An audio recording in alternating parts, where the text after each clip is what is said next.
महाराज जी, सबसे पहले आपका बहुत स्वागत है रिपब्लिक भारत के मंच पर और आपके चरणों में मेरा कोटि कोटि प्रणाम। धन्यवाद, खुश रहिए। इसी अंदाज में आपका सब कहीं ना कहीं नतमस्तक होते हैं आपके, मैं भी उसी अंदाज में शुरुआत करना चाह रही हूँ। कुंभ मेला आयोजित हो रहा है, उसी परिप्रेक्ष्य में हमने ये सम्मेलन रखा है और इस बार कुंभ मेले में सनातनियों की ऊर्जा खूब जमकर अभी से ही दिख रही है। 13 तारीख से शुरू होना है लेकिन ऊर्जा दिख रही है अभी से। तो ये एक तरह से कहें कि सनातन का नया दौर इस बार 2025 में इस महाकुंभ के साथ शुरू हो रहा है। एक नई शुरुआत है ये, और इस कुंभ में सबसे ज़्यादा युवा जुड़ेंगे। तैयारियां सरकार के द्वारा बहुत सराहनीय हैं, बहुत अच्छी हैं।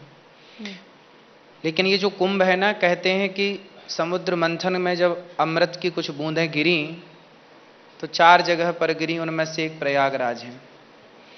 लेकिन अमृत की बूंद गिरी, उसके पहले भी कुछ निकला था समुद्र मंथन से। आज की युवाओं को पहले वो चीज़ समझ लेनी चाहिए। समुद्र मंथन जब शुरू हुआ ना, तो सबसे पहले विष निकला था, जहर। जी। फिर अमृत की बूंदें तो बहुत आखिरी में निकली। अमृत सबसे अंत में अमृत निकला। सबसे पहले निकला था विष, जहर। तो अमृत तक पहुंचने के लिए पहले विष का घूंट पीना पड़ता है, विष का प्याला पीना पड़ता है। इसका तात्पर्य यही है कि आज की युवाओं को इस चीज से समझना ये है कि यदि हमें अमृत तक पहुंचना है, मीन्स सफलताओं तक पहुंचना है, तो पहले असफलताओं का भी हमें जहर पीना पड़ सकता है।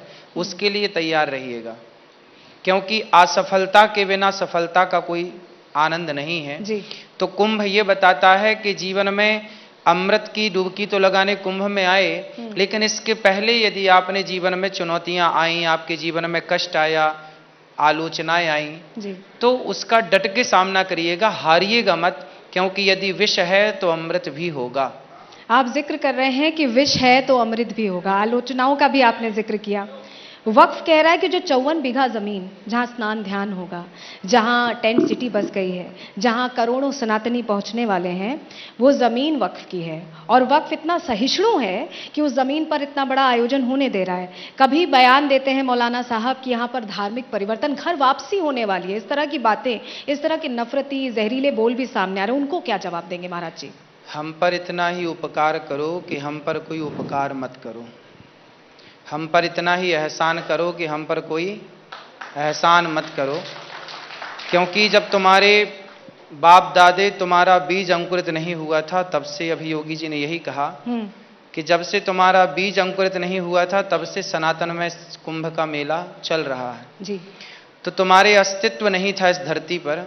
जब तुम्हारा अस्तित्व ही नहीं था, तब हमारा कुंभ था, तो तुम्हारी भूमि होने का तो सवाल ही खड़ा नहीं होता। बड़ी बात आपने कही है, एहसान ना करने की बात। लेकिन बटोगे तो कटोगे का नारा भी योगी आदित्यनाथ जी ने पहले भी दिया और ये नारा जोड़ता दिखाई दिया, जातियों में बटे हिंदुओं को जोड़ता दिखाई दिया। लेकिन ऐसा लगता है कि बचपन से हम सभी ने मेरे ख्याल में सुना है कि हिंदू मुस्लिम सिख ईसाई भाई भाई, ये भाई भाई है या क्या होगा? इसका क्या पर्याय है? देखो, हिंदू और मुस्लिम कभी भाई भाई नहीं हो सकते। भाई भाई कौन हो सकता है? हम गाय को माता मानते हैं, तो जो लोग गाय को माता मानते हैं वो हमारे भाई हो सकते हैं। हम गाय को माता, गंगा को माता मानते हैं, जो गंगा को माता मानते हैं वो भाई भाई हो सकते हैं। जैसे ब्राह्मण, क्षत्रिय, वैश्य और शूद्र, हम चारों भाई भाई हैं, एक पिता की संतान हैं। क्योंकि हम चारों गाय को माता मानते हैं और गंगा को माता मानते हैं।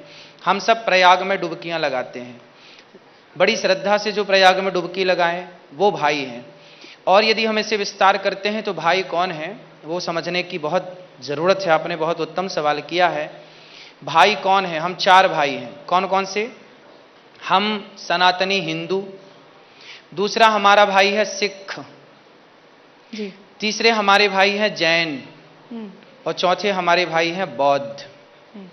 क्योंकि इन चारों की विचारधारा कहीं कहीं पर मिलती जुलती दिखाई पड़ती है। कुछ कुछ क्षेत्र में अपनी अपनी पर्सनल विचारधाराएं हैं, बात ठीक है, पर हम 4 भाई हैं तो ये हैं। हम गाय को माता कहते हैं, आप गाय को मारकर खा जाते हैं, हम आपको भाई कैसे कह दें? इसलिए आप हमारे भाई बनने के योग्य नहीं हैं। यदि आप कहते हैं कि हाँ, आज से हम भी गाय को माता कहते हैं, आज से हम भी गंगा को माता कहते हैं, आज से हम भी भारत को माता कहते हैं, तब हम आपको गले लगाकर अपना भाई कहने को तैयार हैं। तो बड़ी बात कही है महाराज जी ने, तालियों के साथ इस बात का स्वागत भी कीजिए। महाराज जी, एक चीज और हो रही है, सनातन बोर्ड का जिक्र पिछले कई दिनों से सुन रहे हैं और अभी एक बैठक भी होने वाली है महाकुंभ में। क्या आपको लगता है कि अब वक्त आ गया कि वाकई सनातन बोर्ड हो?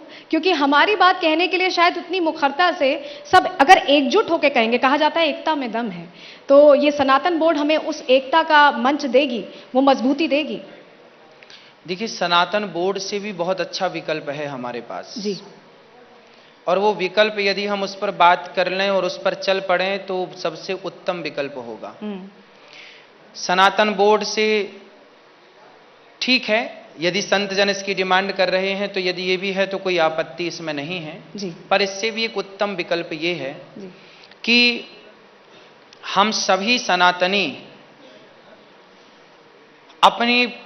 अपनी शक्ति को मजबूत करें, अपने को मजबूत करें। जैसे मैंने हमेशा एक बात कही है कि देखो, थोड़ी देर के लिए सोचिए, जैसे हम चाहते हैं ना कि सनातन राष्ट्र होना चाहिए, हिंदू राष्ट्र होना चाहिए। जी। सनातन राष्ट्र क्यों होना चाहिए, इसका भी एक कारण मैं आपको बताऊं। बहुत सारे देश हैं जो मुस्लिम देश हैं, क्रिश्चियन देश हैं। यदि बहुत सारे क्रिश्चियन और मुस्लिम देश हो सकते हैं तो एक देश सनातनी देश क्यों नहीं हो सकता? पहला। दूसरा, यदि ये सनातन देश नहीं बना, सनातन राष्ट्र नहीं बना, थोड़ी देर के लिए सोच लीजिए कि यदि इस देश में मुसलमानों की संख्या अधिक हो गई जी। और यदि ये हिंदू राष्ट्र ना होकर, सनातन राष्ट्र ना होकर मुस्लिम राष्ट्र हो गया, तो फिर मेरा सवाल खड़ा होगा कि क्या इस देश में फिर हिंदू रह पाएंगे?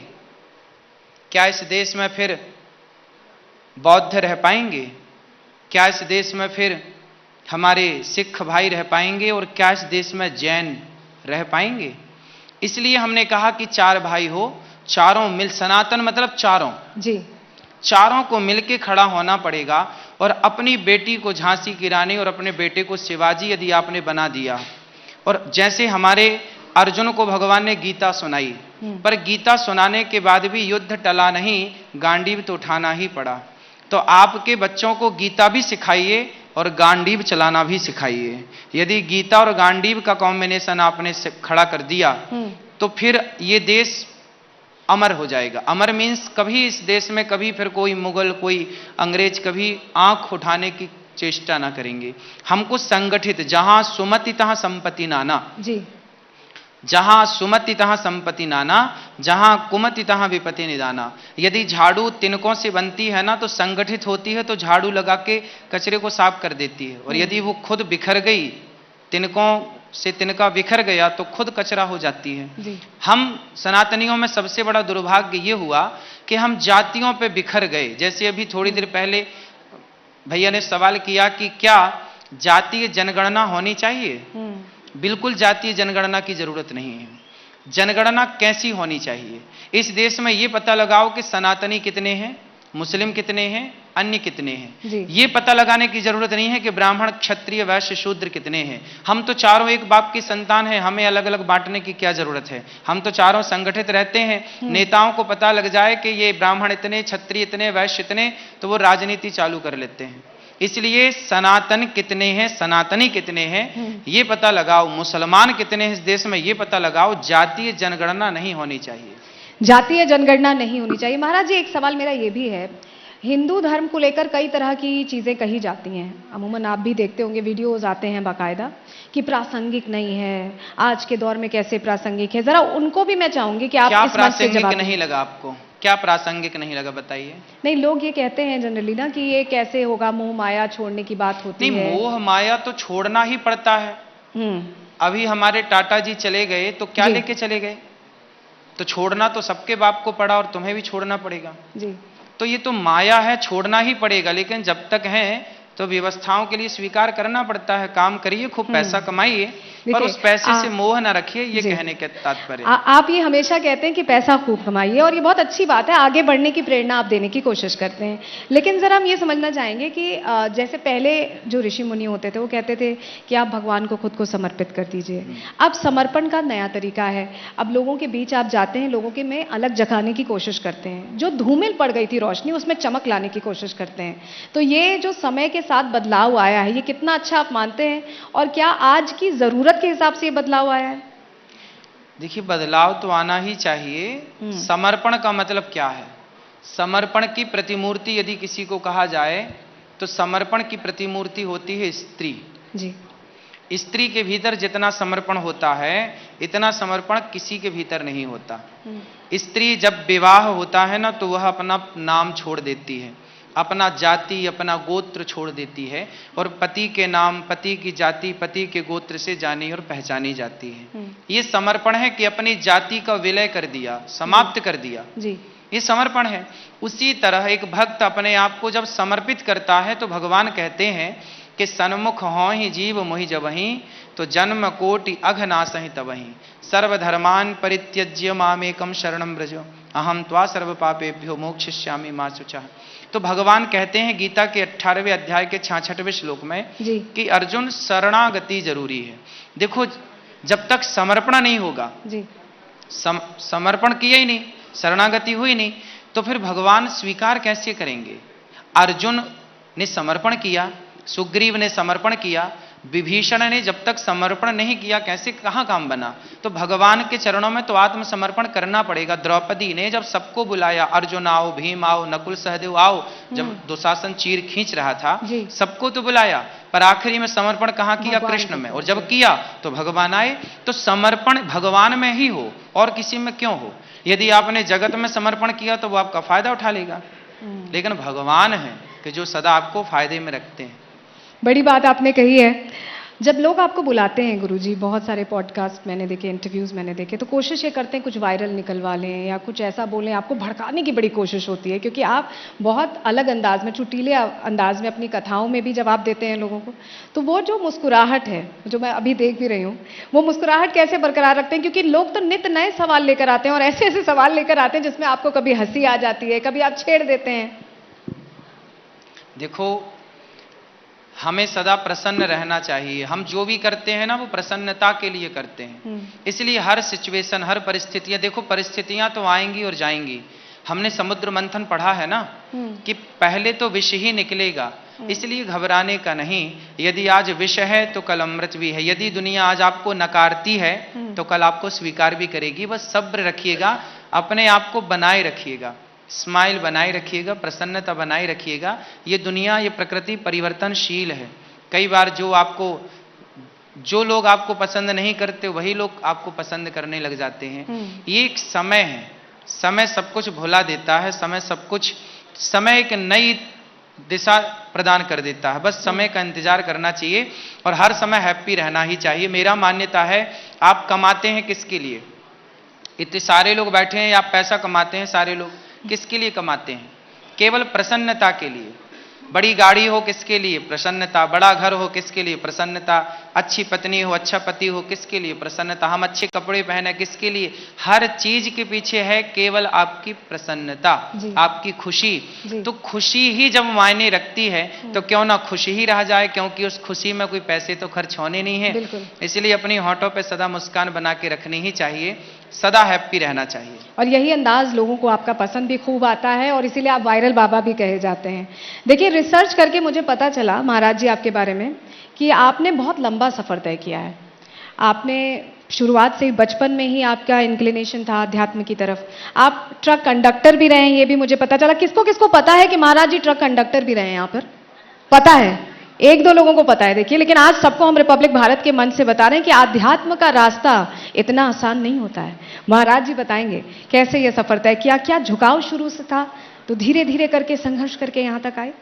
बचपन में हमारी शुरुआत हुई, जब हम होश संभाले तो हम सबसे पहले भिक्षा मांगने जाया करते थे गांव में जी। और गांव में जाकर के सबसे हम भिक्षा मांग करके लाया करते थे। तो भिक्षा मांगने से शुरुआत हुई। जब भिक्षा मांग कर लाते तो वही प्रसाद माँ बना करके और दिया करती थीं। तो शुरुआत जीवन की हुई भिक्षा मांगने से, और उसके बाद भाव यही था कि समाज की सेवा करें। और आज भगवान की कृपा से वृंदावन में गौरी गोपाल रसोई चलती है, जहां नित्य प्रति 30,000 लोग नित्य प्रसाद पाते हैं पर डे निःशुल्क। 290 वृद्ध माताएं रहती हैं और 150 विद्यार्थी गौरी गोपाल गुरुकुल में पढ़ते हैं। ये सारी सेवाएं भगवान ने ये जिम्मेदारी दी और वो जिम्मेदारी पूरी करने की शक्ति वही दे रहे हैं। तो शुरुआत भीख मांगने से हुई, सदा नीति और नियत सही थी और नीति और नियत सही है, तो भगवान ने उसका फल ये दिया कि सेवा से जोड़ दिया। सेवा से आपने, क्योंकि गौरी गोपाल आश्रम का आपने जिक्र किया है, उससे जुड़ा भी मेरा एक सवाल है आपसे। आजकल देखते हैं रिश्तों में मोह भंग बहुत आसानी से हो जाता है। माता से मोह भंग, जिसने पाल पोस कर इतना बड़ा किया, इतनी सारी माताएं आपके यहाँ रहती हैं, आप उनके बेटे बन के उनकी सेवा करते हैं, बच्चों के लिए तमाम चीज़ें करना। रिश्तों में बहुत खोखलापन आ गया, कुछ समय चलते हैं और छूट जाते हैं। ऐसे मोह भंग होने के लिए मतलब कहीं ना कहीं भागती दौड़ती जिंदगी क्या आप इसके लिए जिम्मेदार बनाते हैं, और क्या संदेश देना चाहेंगे उन लोगों को? देखो, मोह भंग नहीं हुआ है लोगों का, लोग अज्ञान की तरफ बढ़ गए हैं, लोग गलत दिशा की तरफ चले गए हैं। आज खाओ पियो मौज करो की भावनाएं मन में समा चुकी हैं। आजकल लोग केवल विलासी हो चुके हैं, उन्हें अपने धर्म से मतलब नहीं। आजकल एक स्त्री अपने पति के होते हुए भी पराये पुरुष को देख रही है, एक पुरुष अपनी पत्नी के होते हुए भी पराई स्त्री को देख रहा है। क्यों? क्योंकि उसके भीतर वासनाएं इतनी ज्यादा हैं और उसकी वासनाओं ने उसे अधर्मी बना दिया है। रावण को अधर्मी किसने बना दिया? रावण तो बड़ा धर्मात्मा था, लेकिन रावण के विषयों ने, उसके वासनाओं ने उसे अधर्मी बना दिया जी। उसी तरह आजकल का समाज जो है ना, वासनाएं इतनी ज्यादा उसके भीतर समा चुकी हैं, चाहे वो स्त्रियां हो कुछ, चाहे वो पुरुष हो कुछ, और उस वासना के चक्कर में वो अपनी पत्नी को धोखा दे रहे हैं, पराई औरत के चक्कर में, अपने पति को धोखा दे रही हैं पराये पुरुष के चक्कर में। इससे क्या हो रहा है कि उनका धर्म भी भ्रष्ट हो रहा है और रिश्ते तो खराब हो ही रहे हैं। इसलिए जीवन में धर्म की बहुत आवश्यकता है। धर्म क्या है? धर्म की व्यवस्था है। यदि इन सबके भीतर धर्म आ जाए तो फिर ये भटके क्यों?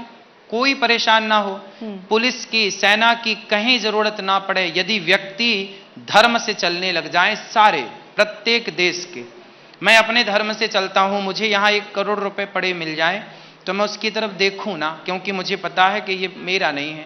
यदि ये धर्म है, यदि आप सब ये मान लो कि किसी का पैसा पड़ा है, हमें क्या करना, ये हमारा नहीं है, हमारी मेहनत का जो 10 रुपए है वो हमारा। प्रत्येक व्यक्ति के अंदर यदि ये धर्म आ जाए, मैं आपको, धर्म कहता है कि आप मेरी बहन हैं, धर्म कहता है कि ये उम्र में बड़ी हैं तो मेरी माँ है, धर्म कहता है कि उम्र में छोटी है तो बेटी है। यदि ये धर्म हर व्यक्ति के भीतर प्रवेश कर जाए, चाहे वो मुसलमान हो या हिंदू हो, तो बताइए फिर कहां बलात्कार होंगे, कहां सेना की, कहां और जेलों की आवश्यकता ना पड़ेगी। धर्म एक ऐसी व्यवस्था है जो बांध देगा आपको, जो हर क्राइम खत्म कर देगा, शून्य कर देगा। ना चोरी होगी, ना बलात्कार होंगे, ना झूठ होगा, ना छल होगा, ना रिश्ते टूटेंगे। इसलिए धर्म, आजकल के लोगों ने धर्म को नकार दिया है, इसलिए परेशान है। धर्म को मानना पड़ेगा, अपनाना पड़ेगा, तभी बेहतरी आएगी। कुल मिलाकर आप ये कहना चाहते हैं धर्म के बिना जीवन संभव ही नहीं, धर्म के बिना कोई रह ही नहीं सकता। अच्छा, यंग जनरेशन में गुरुदेव बहुत फेमस हैं और बहुत ज़्यादा देखे सुने जाते हैं, और सबसे ज़्यादा फेमस गुरुओं में आप ही का नाम आता है, पूज्य अनिरुद्धाचार्य जी महाराज का। पहले एक बार तालियां बजा दीजिए। लेकिन एक चीज़ है कि पहले जो धर्म गुरु होते थे बड़े गंभीर होते थे, धीर गंभीर, और आप हैं एकदम चुटीले अंदाज वाले। आप बड़ी आसानी से बात भी कह जाते हैं, किसी किसी को छेड़ भी देते हैं। तो कई बार ऐसा आपको लगता है कि मतलब ये आपकी बातों को लोग शेयर बहुत करते हैं, वैसे बहुत वायरल हैं आप, मैंने आपको वायरल बाबा कहा भी, बहुत वायरल हैं। तो आपको लगता है कि क्या शेयर करते हैं अच्छी बात है, लेकिन क्या आपको लगता है कि ऐसे शेयर करने में कहीं बात हल्की तो नहीं हो जा रही, जो संदेश आप देना चाह रहे हैं वो पहुंच रहा है कि नहीं, ये मन में बात आती है कभी? देखिए, हमारा काम है समाज को, हमने आपसे कहा कि धर्म के रास्ते पर चलो, हमारा काम है सही मार्ग दिखाना जी। जैसे माँ बाप कहते हैं ना कि बेटा सही चल, गलत मत चल, ऐसे हमारा धर्म है सही बताना। अब उस पर चलना ना चलना वो आपका काम है। तो हम तो सही बात, ठीक ठीक बात कहते हैं, उस ठीक ठीक बात को अपने अपने अंदाज से, अपने अपने तरीके से लोग लेते हैं। किसी ने उस बात को अच्छे वे पे डाल दिया तो किसी ने उसी को गलत वे पे डाल दिया। तो वही बात गलत तब हो जाती है जब गलत व्यक्ति के हाथ में बात पहुंच जाती है। ठीक है, तो चीजें ऐसी ही हैं कि देखो, हमारे पास बादाम आएगी तो बादाम हम भगवान को भोग लगा के प्रसाद पालेंगे। तो किसी और के पास बादाम जाएगी तो वो मांस के ऊपर बादाम डाल के खा जाएगा। बादाम तो वही है, बस संगति बदल गई कि किसी भक्त के पास आ गई तो वो प्रसाद बन जाती है और किसी विधर्मी के पास चली गई तो मांस के ऊपर सज जाती है। तो ऐसे ही है कि बात वही रहती है मेरी। कोई सही व्यक्ति ने मेरी बात को पकड़ा तो वो सही वे पर ले जाएगा, गलत व्यक्ति ने पकड़ लिया तो वो उस बात को गलत कह देगा, क्योंकि वो स्वयं गलत है। जस आपन तस दूसर जानी। अच्छा, मीम्स भी बहुत बनते हैं, आपने देखे हैं आपने? पहले ये बताइए, देखे हैं? तो मीम्स खूब बनते हैं, तो आपको मीम्स देख के कभी ऐसा लगता है कि मुझे कुछ अंदाज बदलना चाहिए अपनी बात समझाने का, या आपको लगता है कि चलो बढ़िया है, जैसे भी बात जाए जानी चाहिए बस? मैं किसी के कहने पर, किसी के दबाव पर मैं अपनी प्रसन्नता नहीं मिटाना चाहता। तुम कहते रहो, हमें गाली ही तो दोगे, तो हमें गलत ही तो कहोगे। तुम्हारे गलत कहने से हम गलत थोड़ी हो जाएंगे। कुत्ता भौंकता है तो उसके भौंकने का हाथी पर क्या प्रभाव पड़ता है?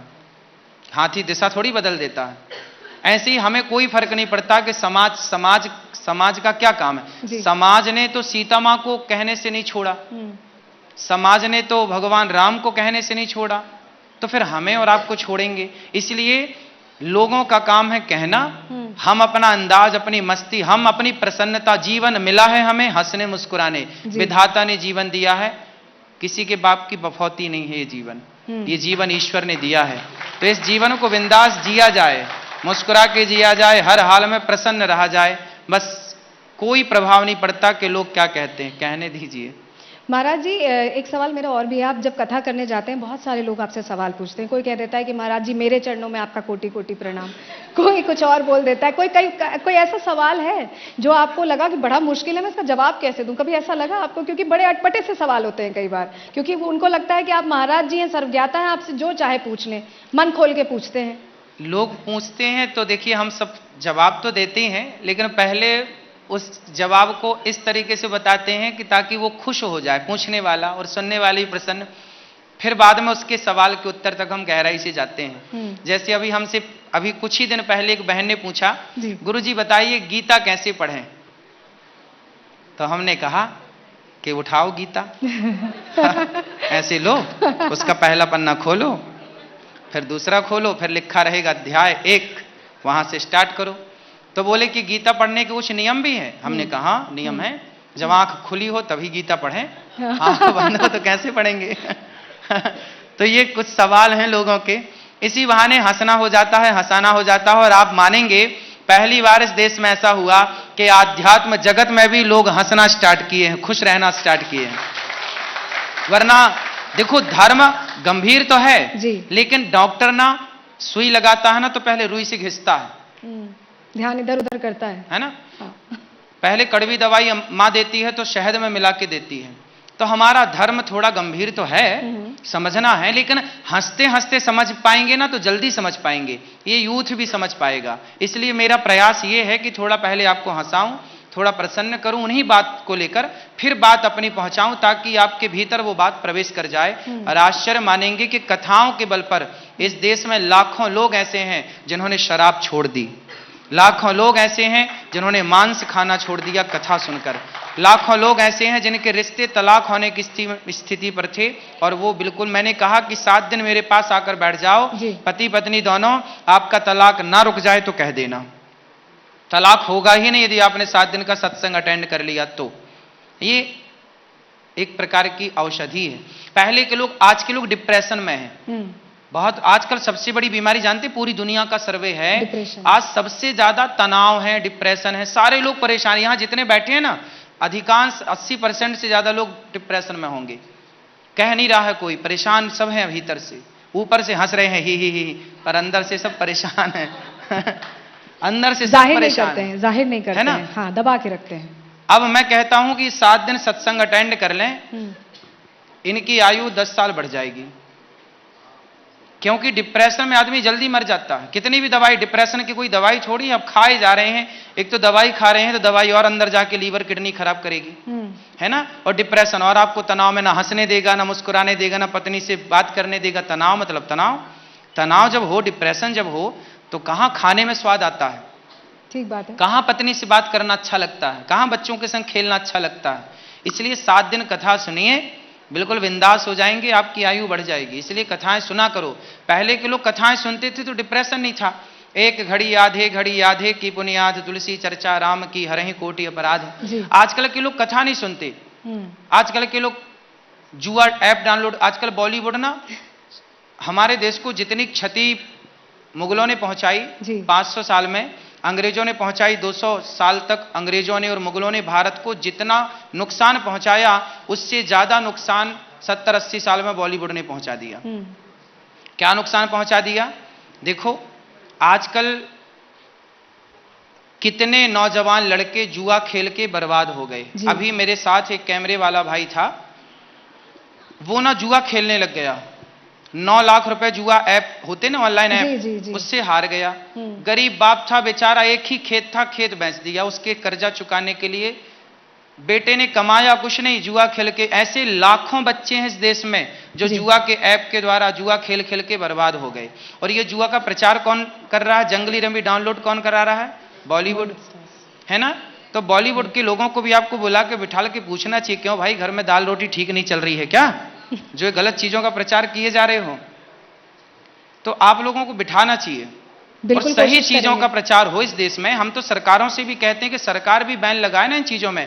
आप सब बताइए, बुद्धिजीवी हैं, बताइए आज हमारे देश का यूथ जुआ खेल के बिगड़ रहा है कि नहीं? ये बात सही है कि गलत है? बताइए, जल्दी से बताइए। कितने लोग मानते हैं कि सही बिगड़ रहे हैं बच्चे?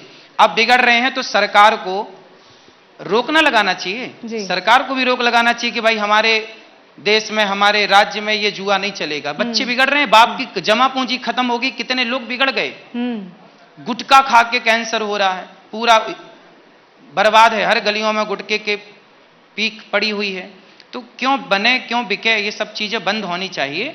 और ये बॉलीवुड खूब प्रचार किए जा रहे हैं इन सब चीजों का, तो इस चीज पर रोक लगनी चाहिए। मेरा आखिरी सवाल है आपसे महाराज जी, संभल को लेकर क्या कहेंगे? वहां पर सनातन के जो एक तरह से चिन्ह हैं वो अब सामने आने लगे हैं और उस पर भी विरोध हो रहा है। कौन कर रहा है विरोध? तमाम लोग कर रहे हैं। जियाउर रहमान बर्क साहब हैं, वो तो उनके ऊपर केस ही दर्ज हो गया। पत्थरबाजी हुई सर्वे के दौरान, जब सर्वे हो रहा था उस दौरान पत्थरबाजी हुई, और उसके बाद बावड़ी निकल आई, उसके बाद कुआं निकल आया, उसके बाद भगवान का मंदिर निकल आया और निकलता ही जा रहा है। एक युग था कि जब भगवान प्रकट होते थे पुष्प बरसा करते थे। ये कलयुग है, भगवान प्रकट हो रहे हैं तो पत्थर बरस रहे हैं। कोई बात नहीं, बरसने दीजिए पत्थर, परंतु मंदिर तो मंदिर रहेगा वहां। कलयुग है ना, पुष्प बरसते थे सतयुग त्रेता द्वापर में, भगवान प्रकट हो गए, भय प्रकट कृपाला दीन दयाला। कौशल्या तो भगवान आज के युग में अब पुष्प की जगह पत्थर बरस रहे हैं, बरसने दीजिए। लेकिन मंदिर तो रहेगा और रहना ही चाहिए। जहां जहां मंदिर के अवशेष हैं सब जगह मंदिर ही होने चाहिए। मंदिर जरूर होना चाहिए। मंदिर एक बहुत बड़ी अर्थव्यवस्था को ठीक करता है। बिल्कुल, अयोध्या जैसे बदल गई। फिर अब संभल में यदि मंदिर बनेगा तो संभल की अर्थव्यवस्था अच्छी हो जाएगी। यूपी में अयोध्या जी में मंदिर बना तो वहां की अर्थव्यवस्था मजबूत हो गई। इसलिए हमारे ऋषि मुनियों ने मंदिर बनाए, पहले के जमाने मंदिर बनाए, क्योंकि ये बहुत बड़ी अर्थव्यवस्था को चलाने वाला कार्य है। अब जैसे आप जानते हैं कि तिरुपति बालाजी से सरकार चल रही है, उस मंदिर के दान से पूरी सरकार चल रही है। तो अर्थव्यवस्था का बहुत बड़ा स्रोत तो है ही मंदिर।